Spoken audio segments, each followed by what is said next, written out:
जिस कोख से जन्म लिया उसी को लात मारकर घर से निकाल दिया। आज की ये कथा एक ऐसे कलयुगी बेटे की है जिसने अपनी बूढ़ी माँ को भरी बरसात में सिर्फ इसलिए घर से बाहर फेंक दिया क्योंकि माँ के हाथ कांपने से बहू की महंगी क्रॉकरी टूट गई थी। पर याद रखना, खुदा के यहाँ देर है अंधेर नहीं। इस कहानी का अंत देखकर आपकी रूह कांप जाएगी। बेटा अपनी पत्नी के साथ डाइनिंग टेबल पर बैठा है, माँ कोने में जमीन पर बैठी है। बहू, अजय देखो तुम्हारी माँ ने फिर से फर्श गंदा कर दिया। इनके हाथ कांपते हैं, चाय पूरे कालीन पर गिरा दी। ये कालीन 2 लाख का है। बेटा गुस्से में, माँ तमीज नहीं है क्या? जब हाथ नहीं चलते तो चाय क्यों पीनी है? चुपचाप अपने कमरे में पड़ी रहा कर। माँ धीमी आवाज में, बेटा सुबह से कुछ खाया नहीं था, दवा लेनी थी इसलिए खुद चाय बनाने गई थी। बेटा तो मर जाती भूखी, कम से कम मेरा नुकसान तो नहीं होता। रोज रोज का ये ड्रामा बंद कर, वरना अंजाम बुरा होगा। बाहर बिजली कड़क रही है। बेटा माँ का हाथ पकड़कर घसीटते हुए दरवाजे तक लाता है। माँ, बेटा देख बाहर कितनी बिजली कड़क रही है। मुझे डर लगता है, मुझे स्टोर रूम में डाल दे पर बाहर मत निकाल। मैं तेरी चौखट पर कुतिया बनकर पड़ी रहूंगी, बस बाहर मत फेंक। बेटा धक्का देते हुए, जाकर सड़क पर मर। मेरी इज्जत और मेरा पैसा दोनों तू खा गई। अब इस घर में सिर्फ मेरी पत्नी और मेरा राज चलेगा। बेटा दरवाजा बंद कर देता है। माँ बाहर कीचड़ में गिरती है और उसकी पुरानी माला टूटकर बिखर जाती है। बेटा अब फटे कपड़ों में है, उसका आलीशान बंगला बिक चुका है। उसकी पत्नी उसे छोड़कर किसी और अमीर आदमी के साथ चली गई है। वक्त सबको अपनी औकात दिखाता है। अजय का सारा बिजनेस डूब गया।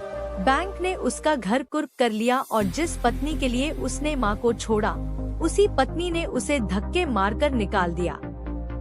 आज अजय उसी सड़क पर है जहाँ उसने माँ को छोड़ा था। अजय भूख से तड़प रहा है और एक सूखे टुकड़े के लिए तरस रहा है। अजय एक आश्रम के बाहर पहुँचता है जहाँ मुफ्त खाना बंट रहा है। वहाँ एक औरत सफेद साड़ी में सबको खाना खिला रही है। वो उसकी माँ है। अजय पैरों में गिरकर, माँ मुझे पहचानो, तुम्हारा पापी बेटा अजय। सब खत्म हो गया माँ, भीख मांग रहा हूँ सड़क पर, मुझे माफ कर दो, मुझे अपने पास रख लो। माँ पानी का गिलास देते हुए, बेटा इस आश्रम में सबके लिए जगह है, तेरे लिए भी है।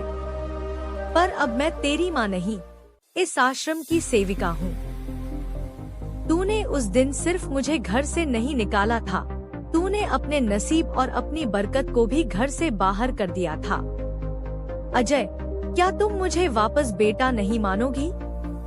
माँ बेटा तो तू उसी दिन मर गया था जिस दिन तूने मुझे बोझ कहा था।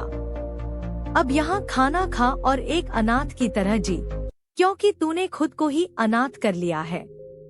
अजय आश्रम के बाहर पत्थर तोड़ रहा है और भारी बोरियां उठा रहा है। उसके हाथों से खून निकल रहा है। माँ दूर से खड़ी देख रही है पर पास नहीं आती।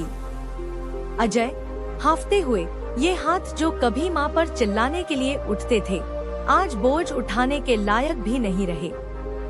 माँ सही कहती थी, बिना दुआओं के शरीर भी साथ छोड़ देता है। तभी एक आदमी आता है। अरे ओ मजदूर, ये बोरी उठा और उस गाड़ी में रख, तुझे 2 रोटी मिल जाएगी। अजय रोते हुए, रोटी तो मिल जाएगी साहब, पर वो माँ के हाथ का स्वाद कहाँ से लाऊं, जिसे मैंने खुद ठुकरा दिया था। 6 महीने बाद रीमा बहू सफेद सादे कपड़ों में जेल से बाहर आती है। उसके पास न घर है न गहने। वह सीधे उसी आश्रम के दरवाजे पर पहुंचती है। रीमा दरवाजे पर सर रखकर, माँ जी मैं आ गई, सजा काट ली कानून की, अब आपके चरणों में जगह चाहिए। मुझे माफ कर दीजिए, मैंने आपके घर को नर्क बना दिया था। अजय, सामने आकर तू फिर आ गई। तेरी वजह से मेरी माँ सड़क पर आई थी। निकल यहाँ से। माँ अंदर से आते हुए, ठहर अजय। जो अपनी गलती मान ले उसे दुत्कारना पाप है। रीमा, अगर सच में पछतावा है तो जा और उन बूढ़ी माताओं की सेवा कर जिन्हें उनके बेटों ने छोड़ दिया है। अजय बीमार पड़ जाता है, उसे तेज बुखार है। वह बेहोशी में मामा चिल्ला रहा है। डॉक्टर हाथ खड़े कर देता है। डॉक्टर, इनकी हालत बहुत खराब है, दवा असर नहीं कर रही। अगर कोई चमत्कार ही इन्हें बचा सकता है। रीमा रोते हुए, माँ जी, अजय को बचा लीजिए, ये मेरे पापों की सजा इन्हें मिल रही है। माँ मंदिर की मूरत के सामने बैठकर, हे ईश्वर, मेरे बेटे के गुनाह मेरे खाते में लिख दे, पर उसे जिंदगी दे दे। एक माँ अपनी औलाद को मरते नहीं देख सकती, चाहे वो औलाद कैसी भी हो। रात का समय। माँ पूरी रात अजय के सिर पर ठंडी पट्टियां रखती है और प्रार्थना करती है। सुबह अजय की आंखें खुलती हैं। अजय धीमी आवाज में, माँ, क्या मैं मर गया? माँ आंसू पोंछते हुए, नहीं बेटा, तू जी गया। तेरी माँ की उम्र भी तुझे लग गई। अजय, माँ, मुझे वो बंगला, वो गाड़ी कुछ नहीं चाहिए। बस इस आश्रम के एक कोने में मुझे और रीमा को रहने दो।